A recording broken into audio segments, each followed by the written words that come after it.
भगवान शिव की क्रोध अग्नि से पूरी सृष्टि कांप उठी। भगवान शिव ने पूरी सृष्टि को जलमग्न कर दिया। सृष्टि का अंत हो गया।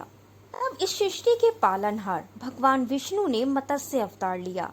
क्या आप जानते हैं भगवान शिव ने ऐसा क्यों किया? आइए जानते हैं। चीन काल में हयग्रीव नाम का दैत्य निवास करता था। ब्रह्मा जी ने ज्ञान रूपी वेदों की रचना की। भगवान ब्रह्मा के निद्रा में लीन हो जाने के पश्चात हयग्रीव ने ब्रह्मा जी द्वारा लिखे गए चारों वेदों को चोरी कर लिया और जाके समुद्र में छुप गया। सृष्टि से धीरे धीरे वेदों का ज्ञान खत्म होने लगा। लोगों ने भगवान की पूजा बंद कर दी, एक दूसरे पर अत्याचार करने लगे। संसार में चारों ओर अधर्म फैल गया। भी लोग एक दूसरे के शत्रु बन बैठे। संसार की ऐसी दशा देख भगवान शिव जी क्रोधित हो उठे और अपनी क्रोध अग्नि से संसार को नष्ट करने का निश्चय किया। लेकिन इस संसार में अभी भी कुछ लोग ऐसे थे जो भगवान की पूजा किया करते थे। अभी भी धर्म बाकी था। में से सप्त ऋषि और भगवान विष्णु के परम भक्त राजा सत्यव्रत थे। पौराणिक कथा के अनुसार एक बार राजा सत्यव्रत में स्नान कर सूर्य भगवान को अर्घ दे रहे थे। तभी उनके हाथ में एक छोटी मत्स्य आ गई। जब राजा सत्यव्रत उस मत्स्य को पानी में छोड़ने लगे, तभी उस मत्स्य ने बोला, राजन, मुझे आप अपने साथ ले जाइए। इस नदी में मुझसे भी बड़े बड़े अनेक जीव हैं जो मुझे मार देंगे। अभी राजन ने उस मत्स्य को अपने कमंडल में रख लिया। कमंडल में रखते ही मत्स्य का आकार बड़ा हो गया।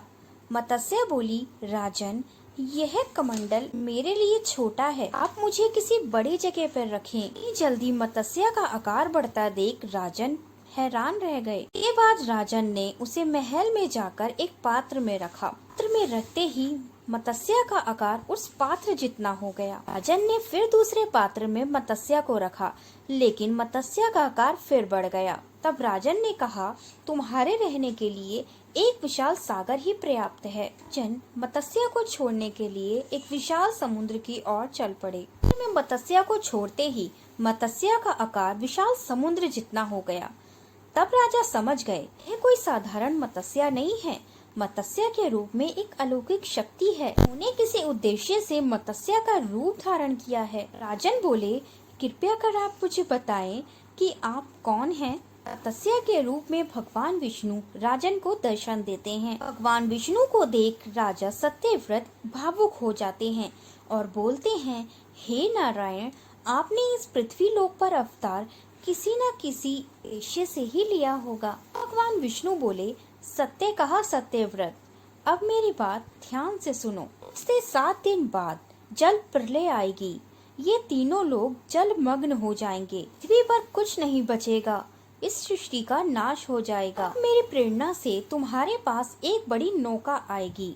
इसमें तुम सप्त ऋषियों के साथ बैठ जाना। सभी प्रकार के धान्य और औषधियों के बीजों को भी रख लेना। इससे प्रलय समाप्त होने के बाद तुम नई सृष्टि का आरंभ कर सको। भगवान विष्णु बोले, जब प्रचंड आंधी के कारण तुम्हारी नाव डगमगाने लगेगी, तब मैं इसी रूप में आकर तुम्हारी मदद करूंगा। राजन ने ऐसे ही किया। सप्तऋषियों के साथ पहाड़ पे जाकर खड़ा हो गया। पश्चात भगवान विष्णु द्वारा प्रदान की गई नौका पर सप्तऋषियों के साथ सवार हो जाते हैं।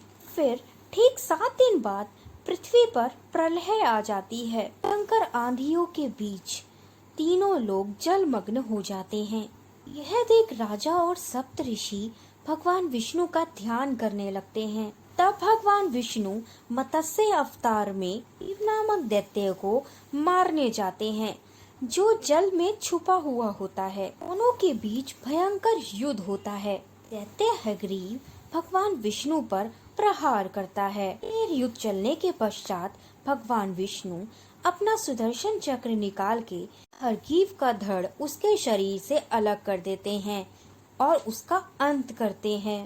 चारों वेद जिसे हयग्रीव ने भगवान ब्रह्मा से चुरा लिया था, उन चारों वेदों को अपने भीतर समाहित कर लेते हैं। पश्चात भगवान विष्णु समुद्र से मत्स्य अवतार में बाहर आए। वीडियो अच्छी लगी हो तो हमारे चैनल को लाइक, शेयर एंड सब्सक्राइब करना मत भूलिएगा।